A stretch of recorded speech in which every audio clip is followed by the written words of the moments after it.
হযরত জিবরাইল বলেন, পয়গম্বর,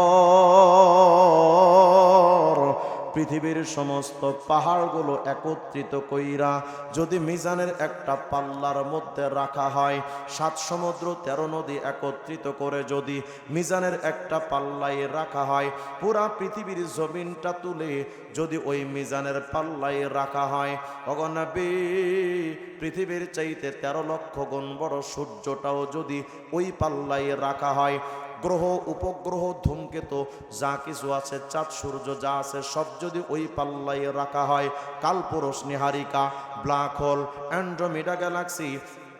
মিল্কিও galaxy, Icarus নক্ষত্রপুঞ্জ, মহাকাশ সবটা ধরেও যদি ওই পাল্লায় রাখা হয়, পুরা আসমানটা ধরে যদি ওই মিজানের পাল্লাটাই রাখা হয়, শুধু তাই নয় পয়গম্বর, 7 তবক জমিন আসমান তুলে যদি ওই মিজানের পাল্লাই রাখায়, বিরাট বড় কুরসিটাও ধরে যদি ওই মিজানের পাল্লাই রাখা হয়,